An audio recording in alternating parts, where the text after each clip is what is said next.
But yes, without further ado, I hope everybody's sitting comfortably, and I shall begin. The Signalman by Charles Dickens. "Hello, below there!" When he heard a voice thus calling to him, he was standing at the door of his box, with a flag in his hand, furled around its short pole. One would have thought, considering the nature of the ground, that he could have not doubted from what quarter the voice came, but instead of looking up to where I stood on the top of the steep, cutting nearly over his head, he turned himself about and looked down the line. There was something remarkable in his manner of doing so, though I could not have said for my life what. But I know it was remarkable enough to attract my notice, even though his figure was foreshortened and shadowed down in the deep trench, and mine was high above him, so steeped in the glow of an angry sunset that I had shaded my eyes with my hand before I saw him at all. "Hello, below!" From looking down the line, he turned himself about again, and, raising his eyes, saw my figure high above him. "Is there any path by which I can come down and speak to you?" He looked up at me without replying, and I looked down at him without pressing him too soon with a repetition of my idle question. Just then there came a vague vibration in the earth and air, quickly changing into a violent pulsation, and an oncoming rush that caused me to start back, as though it had force to draw me down. When such vapour as rose to my height from this rapid train had passed me, and was skimming away over the landscape, I looked down again, and saw him refurling the flag he had shown while the train went by. I repeated my inquiry. After a pause, during which he seemed to regard me with fixed attention, he motioned with his rolled-up flag towards a point on my level, some 200 or 300 yards distant. I called down to him, "All right," and made for that point. There, by dint of looking closely about me, I found a rough zigzag descending path notched out, which I followed. The cutting was extremely deep and unusually precipitate. It was made through a clammy stone that became oozier and wetter as I went down. For these reasons, I found the way long enough to give me time to recall a singular air of reluctance or compulsion with which he had pointed out the path. When I came down low enough upon the zigzag descent to see him again, I saw that he was standing between the rails on the way by which the train had lately passed, in an attitude as if he were waiting for me to appear. He had his left hand at his chin, and that left elbow rested on his right hand, crossed over his breast. His attitude was one of such expectation and watchfulness that I stopped a moment, wondering at it. I resumed my downward way, and stepping out upon the level of the railroad, and drawing nearer to him, saw that he was a dark, sallow man, with a dark beard and rather heavy eyebrows. His post was in as solitary and dismal a place as I ever saw. On either side a dripping wet wall of jagged stone, excluding all view but a strip of sky, the perspective one way only a crooked prolongation of this great dungeon, the shorter perspective in the other direction terminating in a gloomy red light, and the gloomier entrance to a black tunnel, in whose massive architecture there was a barbarous, depressing, and forbidding air. So little sunlight ever found its way to this spot that it had an earthy, deadly smell, and so much cold wind rushed through it that it struck chill to me, as if I had left the natural world. Before he stirred, I was near enough to him to have touched him. Not even then removing his eyes from mine, he stepped back one step and lifted his hand. "This was a lonesome post to occupy," I said, and it had riveted my attention when I looked down from up yonder. A visitor was a rarity, I should suppose. Not an unwelcome rarity, I hoped. In me he merely saw a man who had been shut up within narrow limits all his life, and who, being at last set free, had a newly awakened interest in these great works. To such purpose I spoke to him, but I am far from sure of the terms I used, for, besides that I am not happy in opening any conversation, there was something in the man that daunted me. He directed a most curious look towards the red light near the tunnel's mouth, and looked all about it, as if something were missing from it, and then looked at me. That light was part of his charge, was it not? He answered in a low voice, "Don't you know it is?" The monstrous thought came into my mind, as I perused the fixed eyes and the saturnine face, that this was a spirit, not a man. I have speculated since whether there may have been infection in his mind. In my turn, I stepped back, but in making the action I detected in his eyes some latent fear of me. This put the monstrous thought to flight. "You look at me," I said, forcing a smile, "as if you had a dread of me." "I was doubtful," he returned, "whether I had seen you before." "Where?" He pointed to the red light he had looked at. "There?" I said. Intently watchful of me, he replied, but without sound, "Yes." "My good fellow, what should I do there?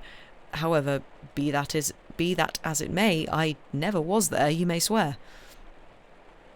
"I think I may," he rejoined. "Yes, I am sure I may." His manner cleared, like my own. He replied to my remarks with readiness and in well-chosen words. Had he much to do there? Yes, that was to say, he had enough responsibility to bear, but exactness and watchfulness were what was required of him, and of actual work, manual labour, he had next to none. To change that signal, to trim those lights, and to turn this iron handle now and then, was all that he had to do under that head. Regarding those many long and lonely hours of which I seemed to make so much, he could only say that the routine of his life had shaped itself into that form, and he had grown used to it. He had taught himself a language down here, if only to know it by sight, and to have formed his own crude ideas of its pronunciation, could be called learning it. He had also worked at fractions and decimals, and tried a little algebra, but he was, and had been as a boy, a poor hand at figures. Was it necessary for him when on duty always to remain in that channel of damp air, and could he never rise into the sunshine from beneath those high stone walls? Why, that depended upon times and circumstances. Under some conditions there would be less upon the line than under others, and the same held good as to certain hours of the day and night. In bright weather he did choose occasions for getting a little above these lower shadows, but being at all times liable to be called by his electric bell, and at such times listening for it with redoubled anxiety, the relief was less than I would suppose. He took me into his box, where there was a fire, a desk for an official book in which he had to make certain entries, a telegraphic instrument with its dial, face and needles, and the little bell of which he had spoken. On my trusting that he would excuse the remark that he had been well educated, and, I hoped I might say without offence, perhaps educated above that station, he observed that instances of slight incongruity in such wise would rarely be found wanting among large bodies of men, that he had heard it was so in workhouses, in the police force, even in that last desperate resource, the army, and that he knew it was so, more or less, in any great railway staff.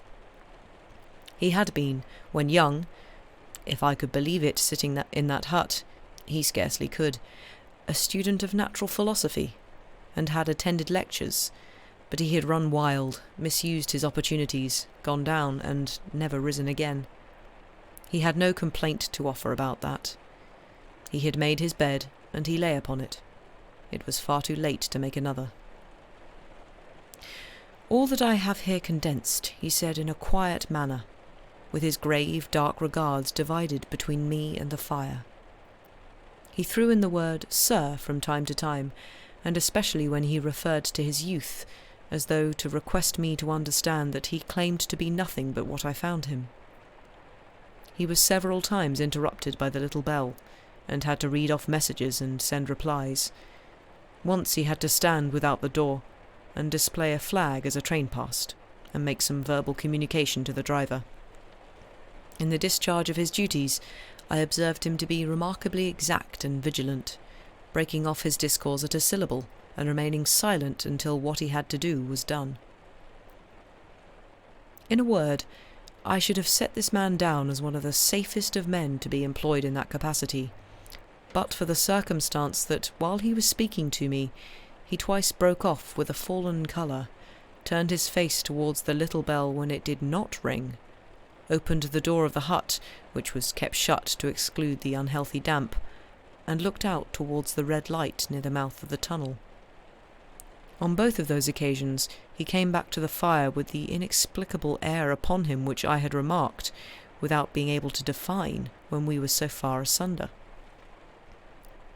Said I, when I rose to leave him, "You almost make me think that I have met with a contented man." I am afraid I must acknowledge that I said it to lead him on. "I believe I used to be so," he rejoined, in the low voice in which he had first spoken. "But I am troubled, sir. I am troubled." He would have recalled the words if he could. He had said them, however, and I took them up quickly. "With what? What is your trouble?" "It is very difficult to impart, sir. It is very, very difficult to speak of. If ever you make me another visit, I will try to tell you." "But I expressly intend to make you another visit. Say, when shall it be?" "I go off early in the morning, and shall be on again at 10 tomorrow night, sir." "I will come at 11. He thanked me, and went out at the door with me. "I'll show my white light, sir," he said in his peculiar low voice, "till you have found the way up. When you have found it, don't call out, and when you are at the top, don't call out." His manner seemed to make the place strike colder to me, but I said no more than, "Very well." "And when you come down tomorrow night, don't call out. Let me ask you a parting question. What made you cry hello below there tonight?" "Heaven knows," said I. "I cried something to that effect." "Not to that effect, sir. Those were the very words. I know them well."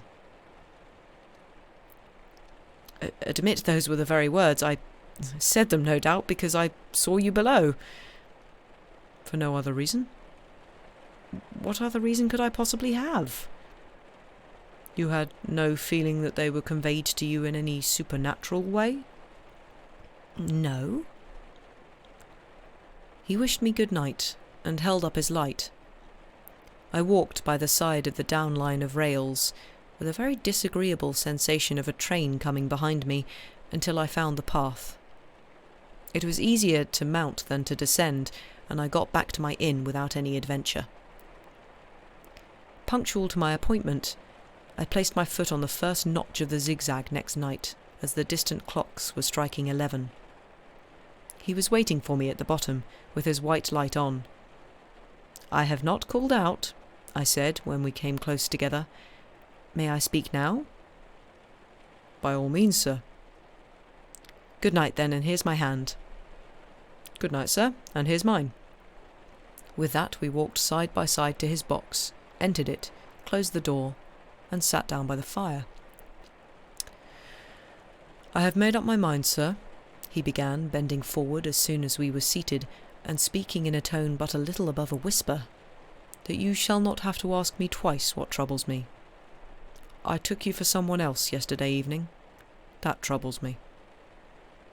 "That mistake?" "No, that someone else." "Who is it?" "I don't know." "Like me?" "I don't know. I never saw the face.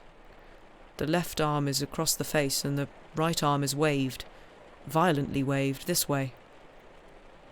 I followed the action with my eyes, and it was the action of an arm gesticulating, with the utmost passion and vehemence, "For God's sake, clear the way."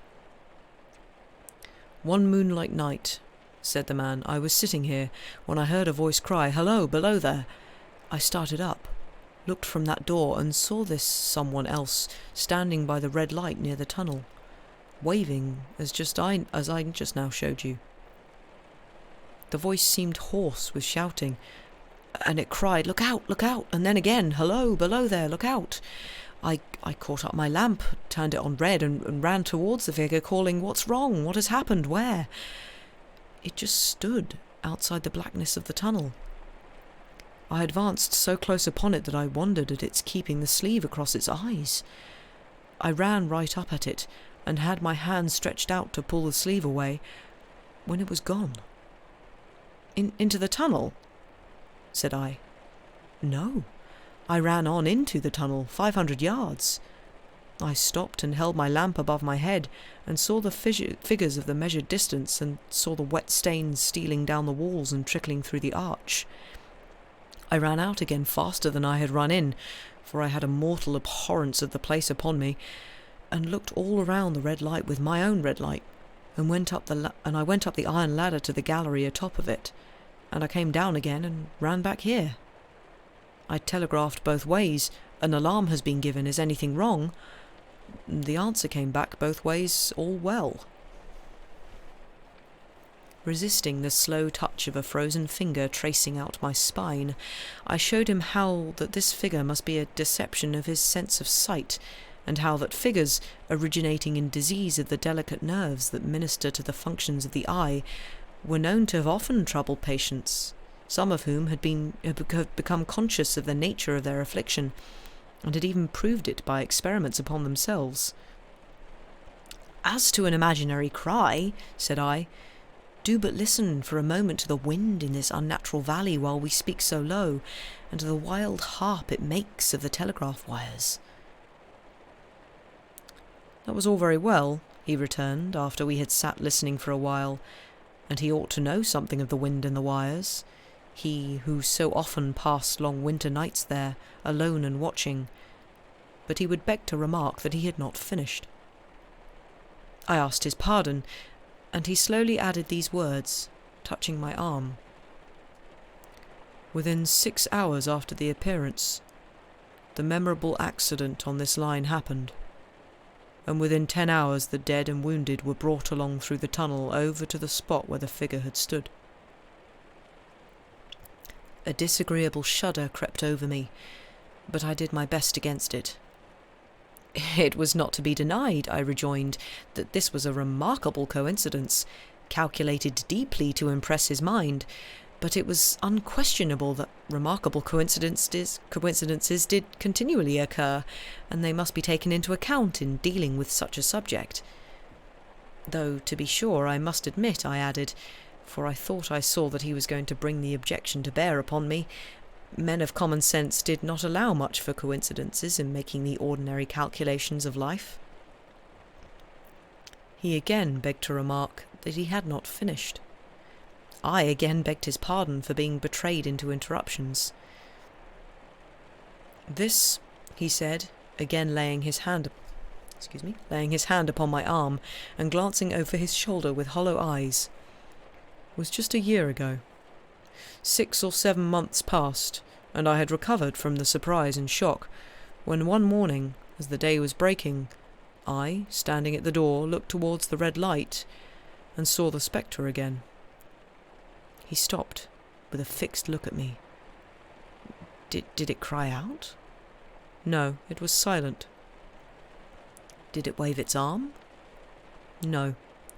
It leaned against the shaft of the light, with both hands before the face, like this." Once more I followed his action with my eyes. It was an action of mourning. I have seen such an attitude in stone figures on tombs. "Did you go up to it?" "I came in and sat down, partly to collect my thoughts, partly because it had turned me faint. When I went to the door again, daylight was above me and the ghost was gone." But nothing followed? Nothing came of this?" He touched me on the arm with his forefinger twice or thrice, giving a ghastly nod each time. "That very day, as a train came out of the tunnel, I noticed at a carriage window on my side what looked like a confusion of hands and heads, and something waved. I saw it just in time to signal the driver stop. He shut off and put his brake on, but the train drifted past here 150 yards or more. I ran after it, and as I went along heard terrible screams and cries. A beautiful young lady had died instantaneously in one of the compartments, and was brought in here and laid down on this floor between us. Involuntarily I pushed my chair back as I looked from the boards at which he had pointed to himself. True, sir. True. Precisely as it happened, so I tell it you. I could think of nothing to say, to any purpose, and my mouth was very dry. The wind in the wires took up the story with a long lamenting wail. He resumed. Now, sir, mark this, and judge how my mind is troubled. The spectre came back a week ago. Ever since it has been there now and again by fits and starts. At the light, at the danger light. What does it seem to do? He repeated, if possible with increased passion and vehemence, that former gesticulation of, "For God's sake, clear the way." Then he went on. I have no peace or rest for it. It calls to me for many minutes together in an agonized manner. Below there, look out, look out. It stands waving to me. It rings my little bell. I caught at that. Did it ring your bell yesterday evening when I was here and you went to the door? Twice. Ah, why see, said I, how your imagination misleads you. My eyes were on the bell and my ears were open to the bell, and if I am a living man, it did not ring at those times. No, nor at any other time, except it was when it was rung in the natural course of physical things by the station communicating with you. He shook his head. I have never made a mistake as to that yet, sir. I have never confused the spectre's ring with the man's. The ghost's ring is a strange vibration in the bell that it derives from nothing else, and I have not asserted that the bell stirs to the eye. I don't wonder that you failed to hear it, but I heard it. And did the spectre seem to be there when you looked out? It was there. Both times? He repeated firmly, both times. Will you come to the door with me and look for it now?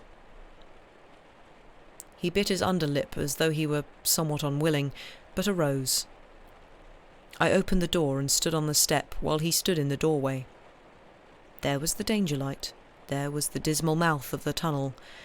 There were the high, wet stone walls of the cutting. There were the stars above them. Do you see it? I asked him, taking particular note of his face. His eyes were prominent and strained, but not very much more so, perhaps, than my own had been when I had directed them earnestly towards the same spot. No, he answered. It is not there. Agreed, said I. We went in again, shut the door, and resumed our seats. I was thinking how best to improve this advantage, if it might be called one, when he took up the conversation in such a matter-of-course way, so assuming that there could be no serious question of fact between us, that I felt myself placed in the weakest of positions. By this time you will fully understand, sir, he said, that what troubles me so dreadfully is the question, what does the spectre mean? I was not sure, I told him, that I did fully understand. What is its warning against? He said, ruminating with his eyes on the fire, and only by times turning them on me. What is the danger? Where is the danger? There is danger overhanging somewhere on the line. Some dreadful calamity will happen. It is not to be doubted this third time after what has gone before. But surely this is a cruel haunting of me. What can I do? He pulled out his handkerchief and wiped the drops from his heated forehead. If I telegraph danger on either side of me, or on both, I can give no reason for it, he went on, wiping the palms of his hands. I should get into trouble, and do no good. They would think I was mad. This is the way it would work. Message, danger, take care. Answer, what danger, where? Message, don't know, but for God's sake take care. They would displace me. What else could they do? His pain of mind was most pitiable to see. It was the mental torture of a conscientious man, oppressed beyond endurance by an unintelligible responsibility involving life. When it first stood under the danger light," he went on, putting his dark hair back from his head and drawing his hands outward across and across his temples in an extremity of feverish distress, "why not tell me where that accident was to happen, if it must happen? Why not tell me how it could be averted, if it could have been averted? When on its second coming it hid its face, why not tell me instead, 'She is going to die, let them keep her at home'? If it came on those 2 occasions only to show me that its warnings were true, and to so prepare me for the third, why not warn me plainly now?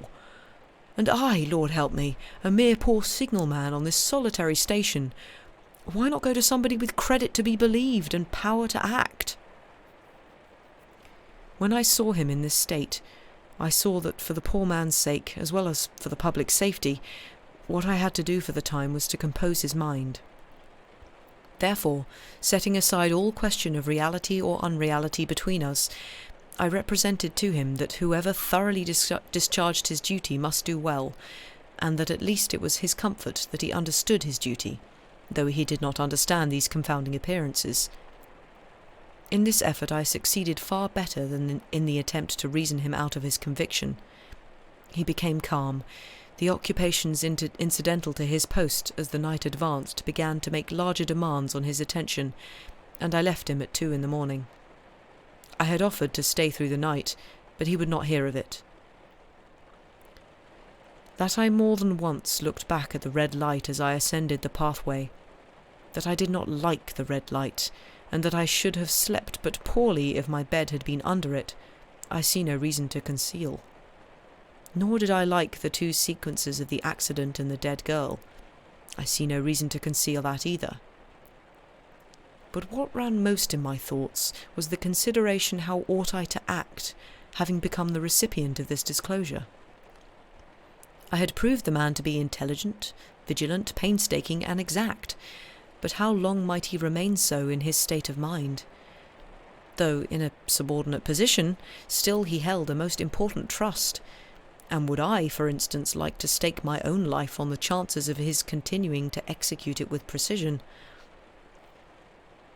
Unable to overcome a feeling that there would be something treacherous in my communicating what he had told me to his superiors in the company, without first being plain with himself and proposing a middle course to him, I ultimately resolved to offer to accompany him, otherwise keeping his secret for the present, to the wisest medical practitioner we could hear of in those parts, and to take his opinion. A change in his time of duty would come round next night, he had apprised me, and he would be off an hour or 2 after sunrise, and on again soon after sunset. I had appointed to return accordingly. Next evening was a lovely evening, and I walked out early to enjoy it. The sun was not quite yet down when I traversed the field path near the top of the deep cutting. I would extend my walk for an hour, I said to myself, half an hour on and half an hour back, and it would then be time to go to my signalman's box. Before pursuing my stroll, I stepped to the brink, and mechanically looked down from the point from which I had first seen him. I cannot describe the thrill that seized upon me when, close at the mouth of the tunnel, I saw the appearance of a man, with his left sleeve across his eyes, passionately waving his right arm. The nameless horror that oppressed me passed in a moment, for in a moment I saw that this appearance of a man was a man indeed, and that there was a little group of other men, standing at a short distance, to whom he seemed to be rehearsing the gesture he made. The danger light was not yet lighted. Against its shaft, in a little low hut, entirely new to me, had been made of some wooden supports and a tarpaulin. It looked no bigger than a bed. With an irresistible sense that something was wrong, with a flashing self-reproachful fear that fatal mischief had come of my leaving the man there, and causing no one to be sent to overlook or correct what he did, I descended the notched path with all the speed that I could make. "What is the matter?" I asked the men. "Signalman killed this morning, sir."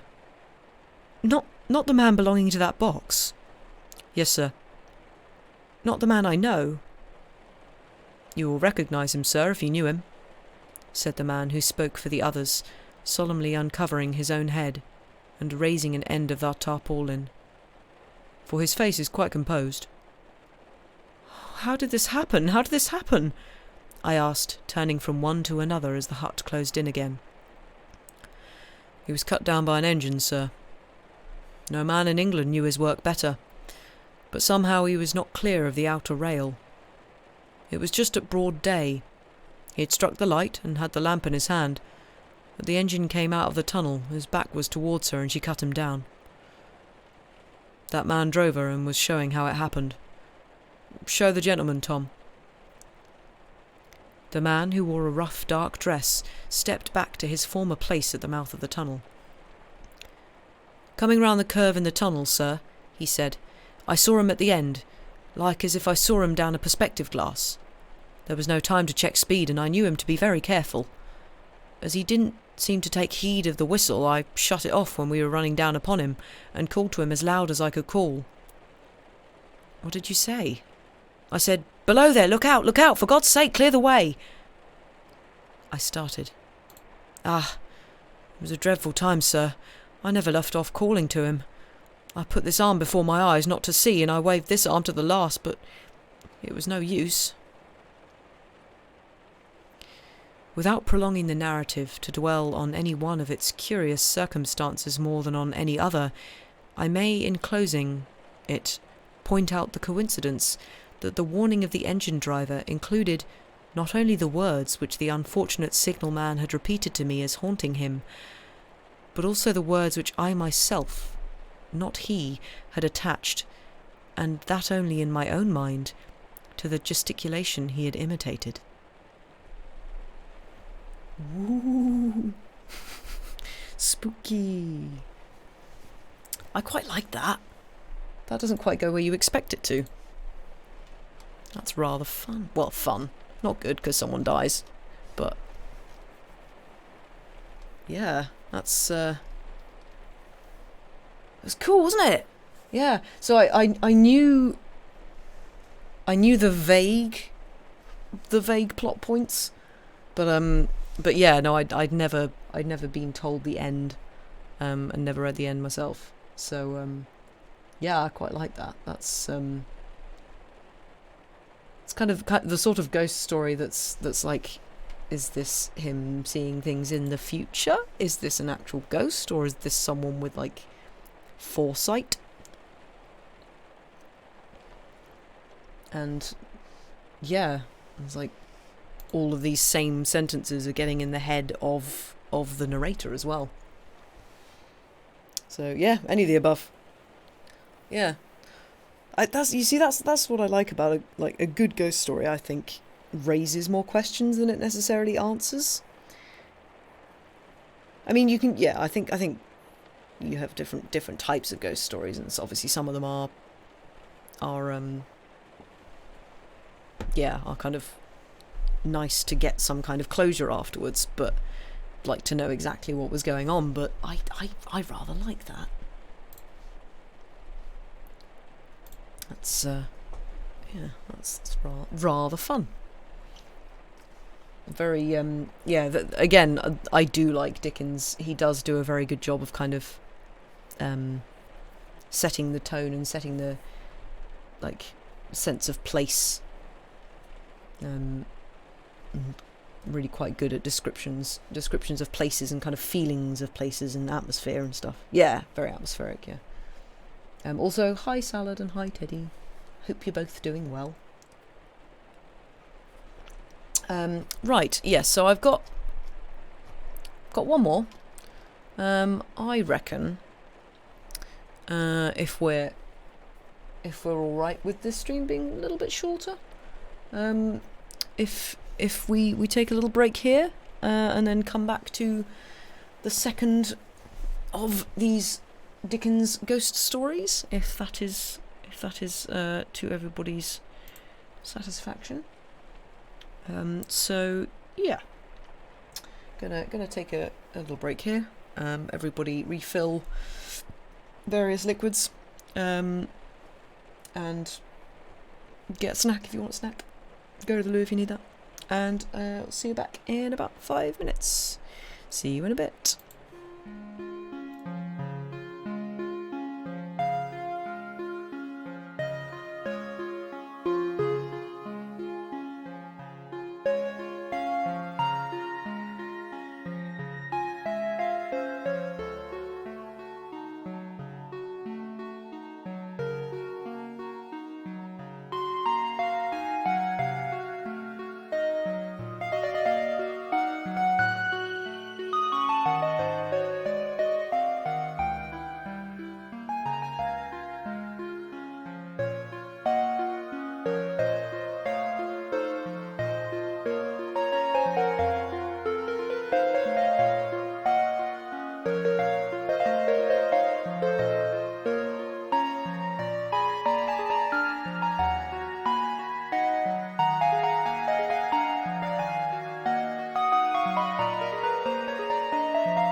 And we're back. Hello. I hope everybody's had a nice break and has rotated their fluids, as we say here, apparently. And I hope we're all nice and chilled and maybe a little bit spooked. I don't know. But yeah, I was just thinking that I'm trying to think what the painting is. Or like maybe it's just the artist that I'm thinking of. There's like the kind of artist that does kind of very dark Victorian-esque oil paintings. I liked spooking, yes. Bit of spookums. Yeah, there are. I'm just like, either there's got to be someone who like did a painting that was of kind of like a railway tunnel or something like that, or there should be, because I feel like this is well, Turner was all about light, and I feel like Turner isn't as like really dark as I'm thinking. It's like, yeah, I'm not sure. There. Oh, you did grayscale, nice. Grayscale heart. Yeah, maybe sort of some of the darker bits of Constable's paintings. It's just that very kind of deep, dark, muddy. That's fair enough. I'm not really particularly knowledgeable about art history either. I know vague names of painters and sort of their style, but that's about it. I am uneducated in that. But yeah, I just feel like it's a very good story to have like a painting of, or like a book cover that was some kind of oil painting. Art history is so fun though. Yeah, it's pretty cool. My brother did a module in art history when he was at uni, and I think a lot of it was kind of pre-Raphaelite type stuff. So he would talk about that, and I would just sort of sit there going, yes, I know what you're saying. They've all got Italian names. But yeah, it's the whole thing of like being able to recognise someone's style if you don't know who it's painted by, and all of that. That is very impressive. Maybe one day I'll delve into it. But for now, I am but a novice. But yes, hope everybody's doing okay. And yeah, I think I'll just read one more. This is probably around about the same length, I would say. It's not too difficult to learn. I trust you, Salad. Oh yeah, you're really knowledgeable about it, aren't you?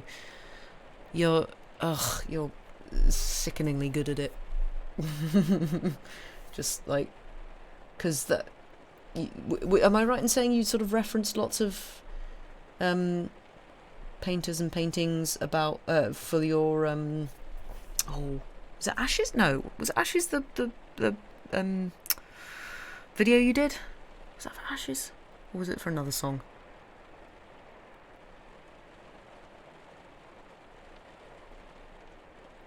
Yeah, I thought so, because I was thinking, I think I recognised a couple of them. Could not for the life of me say what they were, but yeah, I was like, oh my goodness me, you can actually do this. That's amazing. Yeah. No, you're yes, you may be passionate, but you're also very good. Here we say good things about people's skills and talents. Oh, you did put a list in the description. Yeah, I think I vaguely remember looking at that and then forgetting all of them. Whoops. But yes, I shall do some more reading. Yeah, this one's probably around about the same length as the Sickle Man.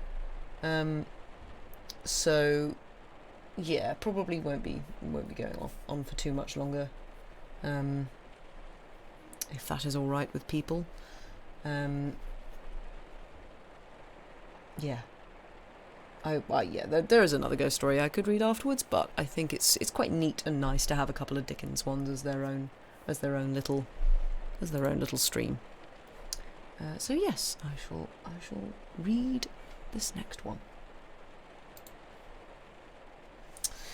So this is The Trial for Murder by Charles Dickens. I have always noticed a prevalent want of courage, even among persons of superior intelligence and culture, as to imparting their own psychological experiences when those have been of a strange sort. Almost all men are afraid that what they could relate in such wise would find no parallel or response in a listener's internal life, and might be suspected or laughed at. A truthful traveller, who should have seen some extraordinary creature in the likeness of a sea serpent, would have no fear of mentioning it. But the same traveller, having had some singular presentiment, impulse, vagary of thought, vision, so-called dream, or other remarkable mental impression, would hesitate considerably before he would own to it. To this reticence I attribute much of the obscurity in which such subjects are involved. We do not habitually communicate our experiences of these subjective things as we do our experiences of objective creation. The consequence is that the general stock of experience in this regard appears exceptional, and really is so, in respect of being miserably imperfect. In what I am going to relate, I have no intention of setting up, opposing or supporting any theory whatever. I know the history of the bookseller of Berlin. I have studied the case of the wife of a late Astronomer Royal as related by Sir David Brewster, and I have followed the minutest details of a much more remarkable case of spectral illusion occurring within my private circle of friends. It may be necessary to state as to this last, that the sufferer, a lady, was in no degree, however distant, related to me. A mistaken assumption on that head might suggest an explanation of a part of my own case, but only a part, which would be wholly without foundation. It cannot be referred to my inheritance of any developed peculiarity, nor had I ever before any at all similar experience, nor have I ever had any at all similar experience since. It does not signify how many years ago, or how few, a certain murder was committed in England, which attracted great attention.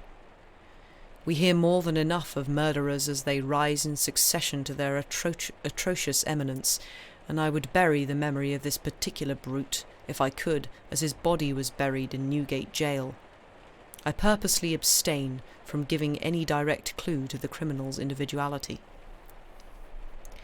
When the murder was first discovered, no suspicion fell, or I ought rather to say, for I cannot be too precise in my facts, it was nowhere publicly hinted that any suspicion fell on the man who was afterwards brought to trial.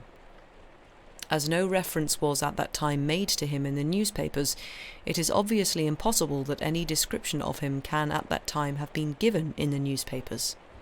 It is essential that this fact be remembered. Unfolding at breakfast my morning paper, containing the account of that first discovery, I found it to be deeply interesting, and I read it with close attention. I read it twice, if not 3 times. The discovery had been made in a bedroom, and when I laid down the paper, I was aware of a flash, rush, flow, I do not what to call it, no word I can find is satisfactorily descriptive, in which I seemed to see that bedroom passing through my room, like a picture impossibly painted on a running river. Though almost instantaneous in its passing, it was perfectly clear, so clear that I distinctly, and with a sense of relief, observed the absence of the dead body from the bed. It was in no romantic place that I had this curious sensation, but in chambers in Piccadilly, very near to the corner of St. James's Street. It was entirely new to me. I was in my easy-chair at the moment, and the sensation was accompanied with a peculiar shiver which started the chair from its position.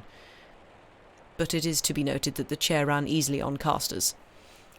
I went to one of the windows, there are 2 in the room, and the room is on the 2nd floor, to refresh my eyes with the moving objects down in Piccadilly.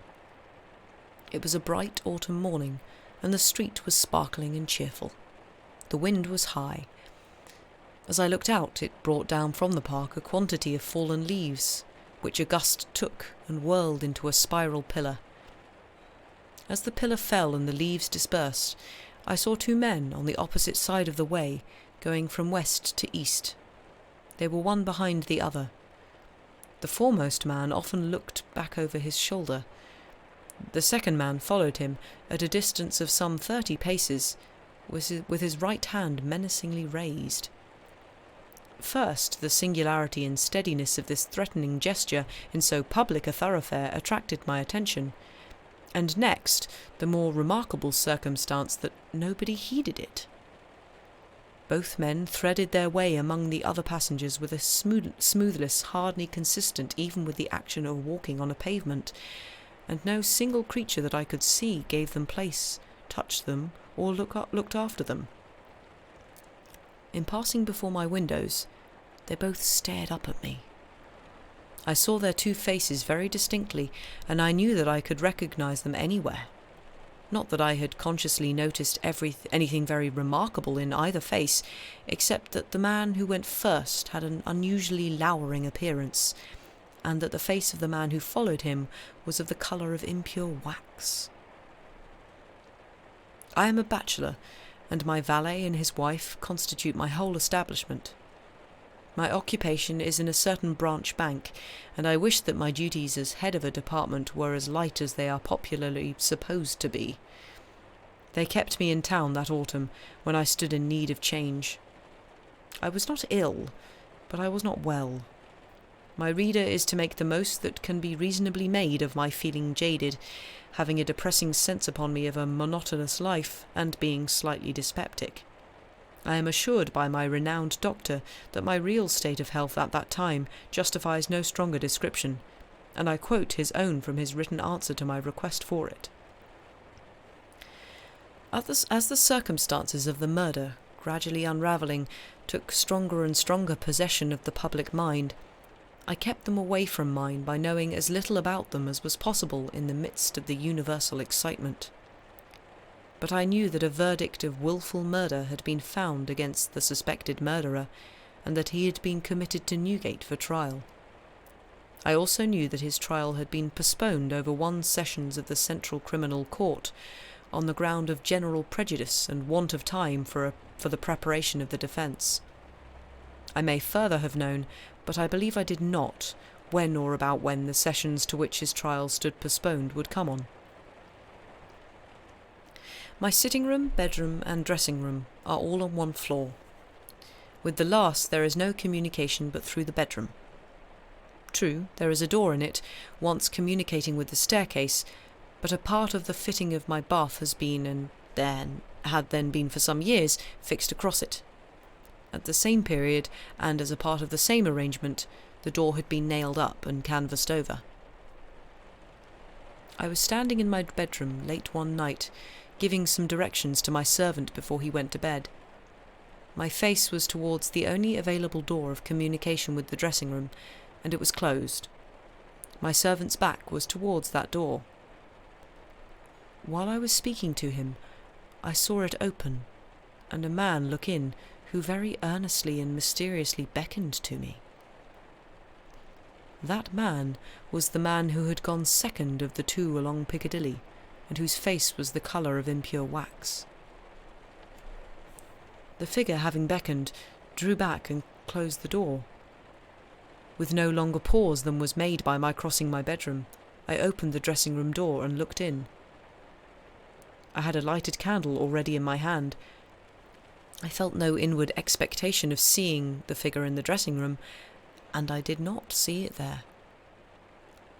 Conscious that my servant stood amazed, I turned round to him and said, "Derek, could you believe that in my cool senses I fancied I saw a—" As I there laid my hand upon his breast, with a sudden start he trembled violently and said, "Oh Lord, yes, sir, a dead man beckoning." Now, I do not believe that this John Derrick, my trusty and attached servant for more than 20 years, had any impression whatever of having seen any such figure until I touched him. The change in him was so startling when I touched him that I fully believe he derived his impression in some occult manner from me at that instant. I bade him bring some brandy, and I gave him a dram, and was glad to take one myself.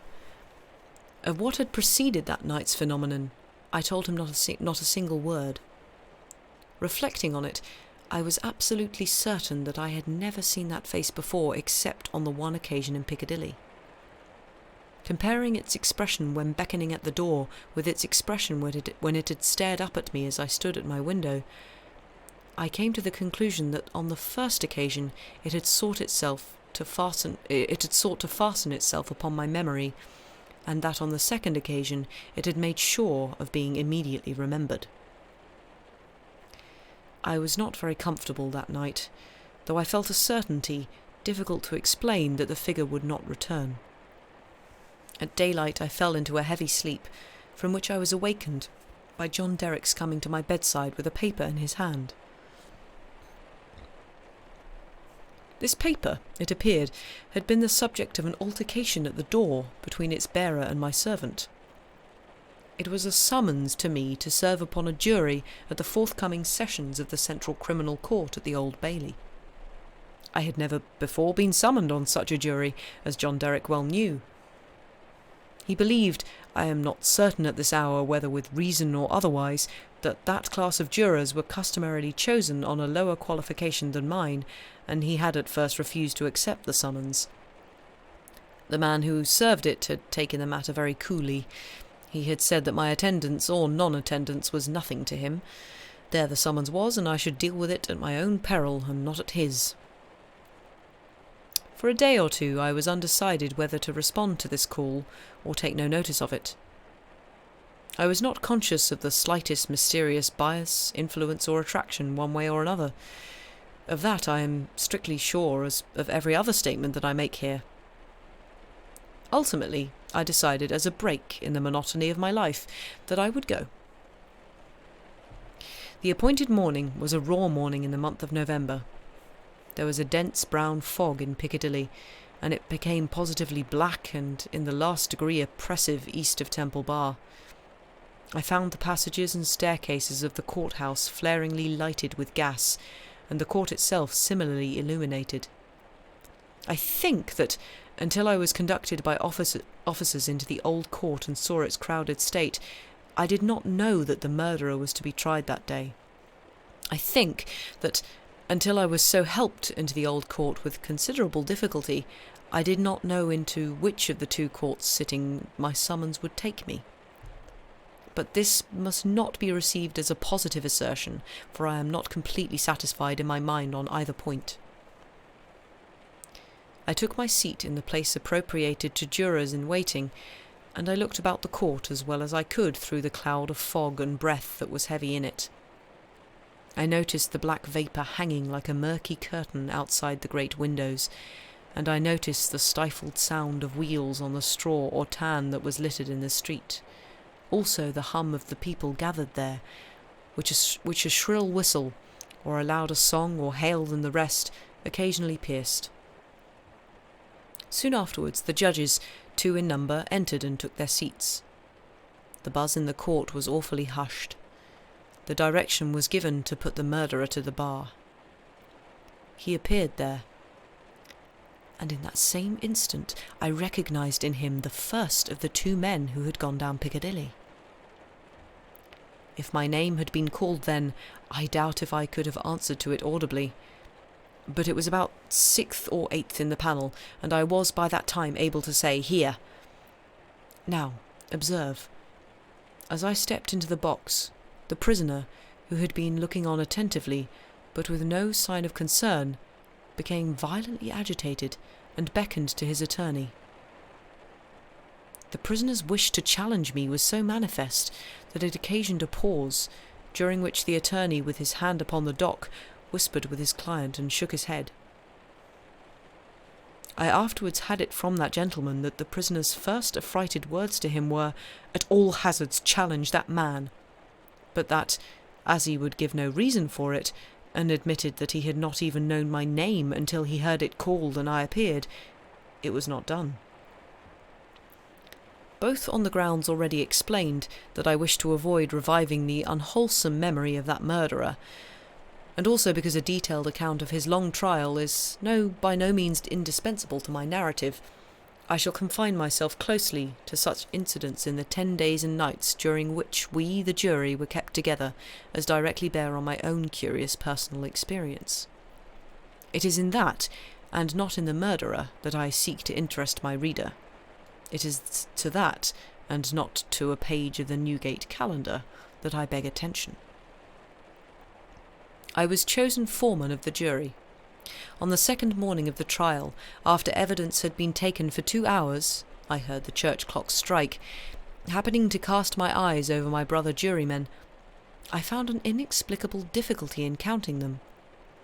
I counted them several times, yet always with the same difficulty. In short, I made them one too many. I touched the brother juryman whose place was next to me, and I whispered to him, "Oblige me by counting us." He looked surprised by the request, but turned his head and counted.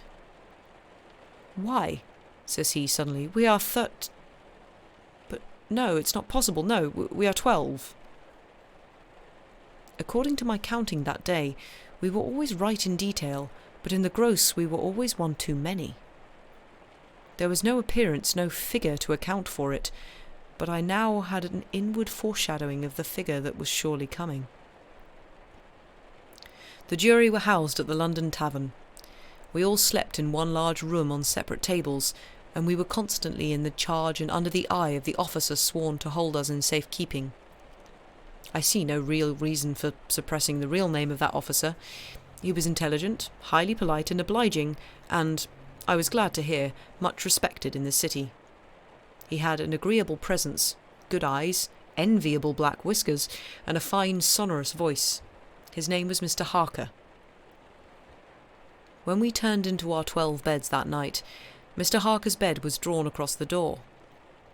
On the night of the second day, not being disposed to lie down, and seeing Mr. Harker sitting on his bed, I went and sat beside him, and offered him a pinch of my snuff.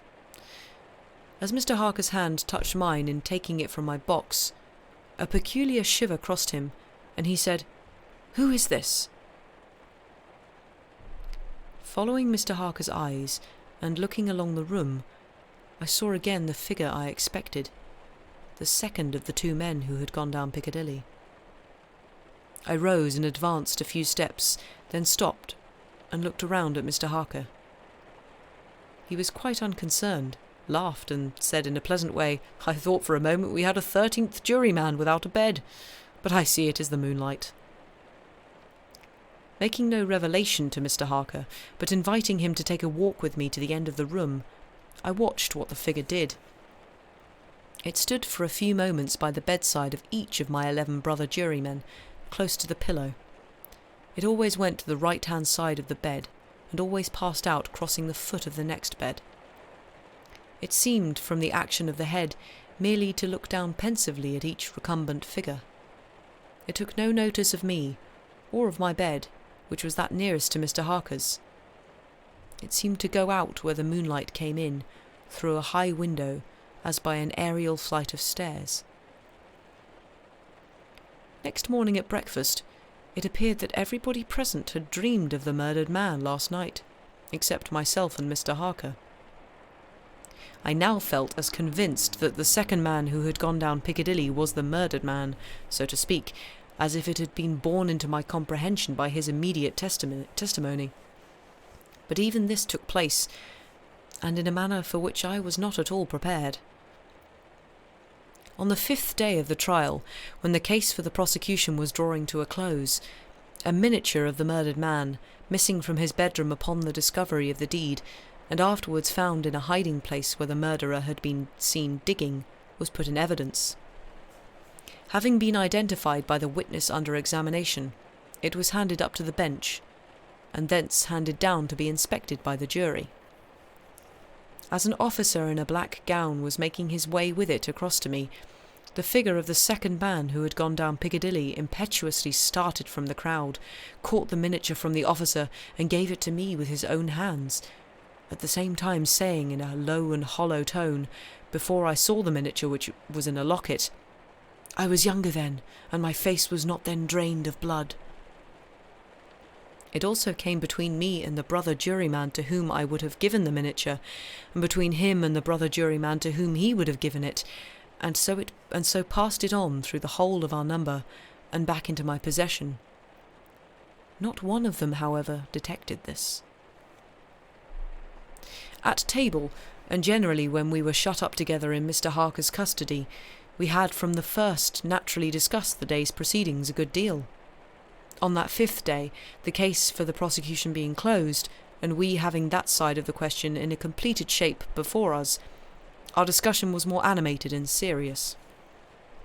Among our number was a vestryman, the densest idiot I have ever seen at large, who met the plainest evidence with the most preposterous objections, and who was sided with by 2 flabby parochial parasites, all the 3 impanelled from a district so delivered over to fever that they ought to have been upon their own trial for 500 murders.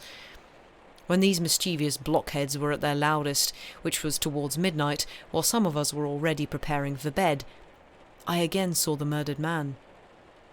He stood grimly behind them, beckoning to me. On my going towards them and striking into the conversation, he immediately retired. This was the beginning of a separate series of appearances, confined to that long room in which we were confined. Whenever a knot of my brother jurymen laid their heads together, I saw the head of the murdered man among theirs. Whenever the comparison of notes was going against him, he would solemnly and irresistibly beckon to me. It will be borne in mind that down to the production of the miniature, on the 5th day of the trial, I had never seen the appearance in court. 3 changes occurred now that we entered on the case for the defence. 2 of them I will mention together first. The figure was now in court continually, and it never there addressed itself to me, but always to the person who was speaking at the time. For instance, the throat of the murdered man had been cut straight across. In the opening speech for the defence, it was suggested that the deceased might have cut his own throat. At that very moment, the figure, with its throat in the dreadful condition referred to, this it had concealed before, stood at the speaker's elbow, motioning across its windpipe, now with the right hand, now with the left, vigorously suggesting to the speaker himself the impossibility of such a wound having been self-inflicted by either hand. For another instance, a witness to character, a woman, deposed to the prisoner's being the most amiable of mankind. The figure at that instant stood on the floor before her, looking her full in the face, and pointing out the prisoner's evil countenance with an extended arm and an outstretched finger. The 3rd change now to be added impressed me strongly as the most marked and striking of all. I do not theorize upon it. I accurately state it, and there leave it. Although the appearance was not itself perceived by those whom it addressed, its coming close to such persons was invariably attended by some trepidation or disturbance on their part. It seemed to me as if it were prevented, by laws to which I was not amenable, from fully revealing itself to others, and yet as if it could invisibly, dumbly and darkly overshadow their minds. When the leading counsel for the defence suggested that hypothesis of suicide, and the figure stood at the learned gentleman's elbow, frightfully sawing at its severed throat, it is undeniable that the counsel faltered in his speech, lost for a few seconds the thread of his ingenious discourse, wiped his forehead with his handkerchief, and turned extremely pale. When the witness to character was confronted by the appearance, her eyes most certainly did follow the direction of its pointed finger, and rest in great hesitation and trouble upon the prisoner's face. 2 additional illustrations will suffice. On the 8th day of the trial, after the pause which was every day made early in the afternoon for a few minutes' rest and refreshment, I came back into court with the rest of the jury some little time before the return of the judges. Standing up in the box and looking about me, I thought the figure was not there, until, chancing to raise my eyes to the gallery, I saw it bending forward, and leaning over a very decent woman, as if to assure itself whether the judges had resumed their seats or not. Immediately afterwards, that woman screamed, fainted, and was carried out. So with the venerable, sagacious and patient judge who conducted the trial.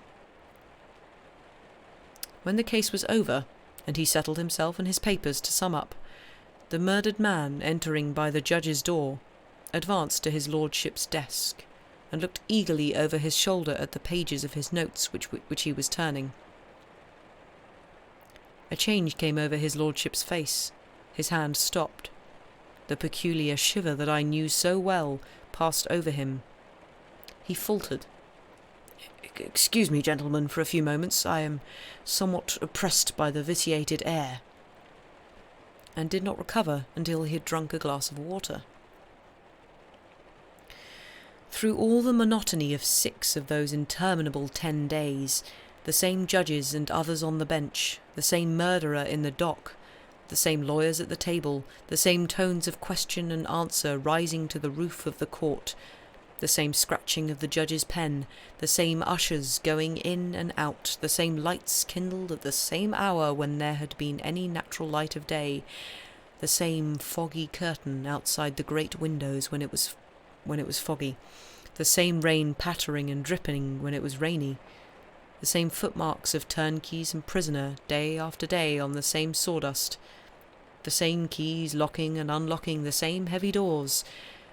Through all the wearisome monotony which made me feel as if I had been foreman of the jury for a vast period of time, and Piccadilly had flourished coevally with Babylon, the murdered man never lost one trace of his distinctness in my eyes, nor was he at any moment less distinct than anyone else.